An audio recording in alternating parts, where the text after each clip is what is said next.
All right, so April is Financial Literacy Month, a time to raise public awareness of the importance of smart money management habits. Well, in a time of higher cost of living and different banned tariffs, and that's for electricity in Nigeria, I guess we all have to be financially literate to navigate these murky waters. Well, joining me now is Gospel Obele, Chief Economist, Streetnomics, joining me from the UK. Great to have you on the show.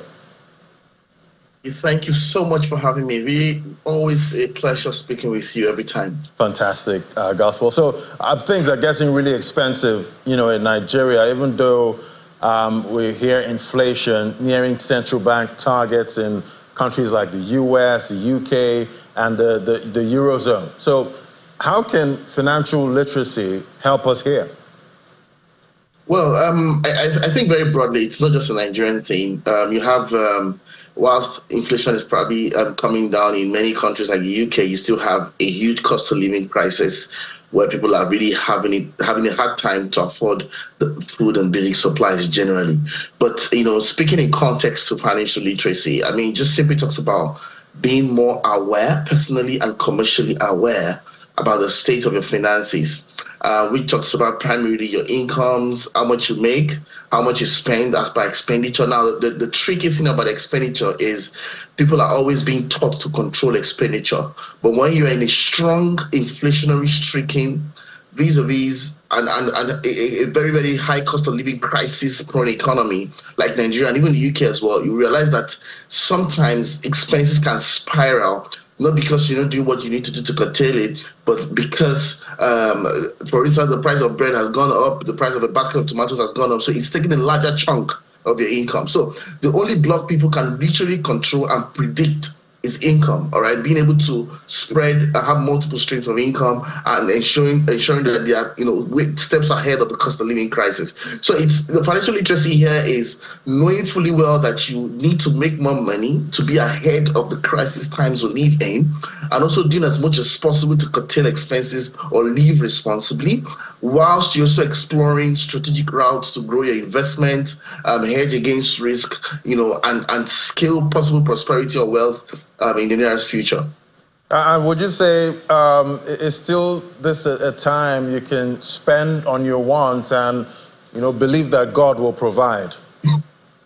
Well, it's not just enough to believe that God will provide. I mean, hope is good, but sometimes hope is always met in a vacuum, and because nature abhors vacuum, it requires hope to become much more intelligent in its best use, so that hope can be translated to actual results in the lives of people. So in this context, again, people actually need to plan, and people need to get not just plan right now, because planning can be a mix of many things. Many people do not know how to plan.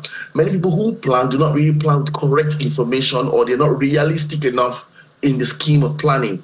So it leads us again to a third option, which would mean getting into structured institutions or systems that have proven over time to support people and organize, to support businesses and individuals grow financially and also scale the work or the value they seek to create. So there are a couple of institutions out there who are constantly doing work around this. For instance, in the Nigerian space, you have 1 or 2, 3 banks that have done pretty well in scaling and powering up businesses and even individuals to help them lead ahead of the curve. So, for instance, you have the Fidelity Bank now that's done a lot of SME day events, and SME empowerment events, tax returns and filing management, bookkeeping and all that, just to ensure that many more people are aware financially, they're literate financially, and they can position so well ahead of the curve. Access Bank has also done quite a lot in powering the arts sector, partnering with institutions within and across borders to fund and give artists opportunity to scale their art and gain value from there. Guarantee Trust Bank has also done a lot in terms of ecosystems building for the food and fashion sector, putting together critical stakeholders of Nigerian businesses who sell food and who make local meals, and that opportunity to scale is an opportunity to grow the bottom line of finances, or the bottom line of income, or generating more consumers and other customers, as the case may be. So generally the concept here is taking that hope or that capability or potential to plan to identify with institutions that can help you bring the best out of that in code planning and ensure that you're being held accountable, especially as the times we live in evolve. And how do you think, Nigerians should be supported? That's vulnerable Nigerians. How do you think it should be supported, at this time? Is it just about palliatives and giving a man fish, at this point? Yeah. I mean, when it comes to support, there are literally very interesting ways to look at it. And number one, I agree, palliatives are good. I mean, different countries on the earth today, in the world today rather, offer different palliative measures, to support people, especially in these times of increasing cost of living crisis. And palliatives are good. They are a necessary condition to meet.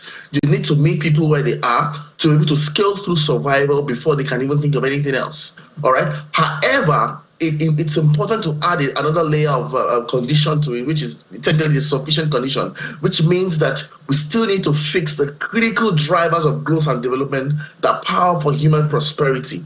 All right, when human beings or individuals in the country or a context are given the opportunities, the right education, and access to market solutions, all right, to do what they can do best, realize that they begin to thrive easily on their own. So whilst you're giving them the fish, you also need to teach them how to get the fish themselves. All right. So, but it's quite disheartening that in many cases in Nigeria, you hear a lot of brag around palliatives, how much is going out, and we even see them on Instagram. State governments make huge posts and boast about these things, and I realize that it's just like breathing. All right. Do you announce that you want to breathe? You being able to breathe is a necessary condition for you to live. However, to be able to have a productive and well-meaning life, you have to go past just in quote unquote thinking that you're breathing to doing other things that can help you get better. So we need to do more around supporting people, enabling business, access to market solutions, ensuring that people can access finance in a very creative way, vis-a-vis the interest rate hike dynamics now that's happening globally, and then give them an opportunity to scale and build prosperity for themselves. Nigeria already has that potential, being the fact that we're a strongly entrepreneurial ecosystem and a strong non-oil sector that is currently powering 96% of a gross domestic product, a GDP. All right, and even services sector is as high as 55-66%. That's to tell you that there's a strong army of people who are trying to push the status quo in spite of government, in spite of necessities and all of these things. So we need to give them a fighting chance by rolling out interventions, dealing on structural deficit bits and many of these reforms I mentioned earlier on, so that people can journey on a strategic path to prosperity.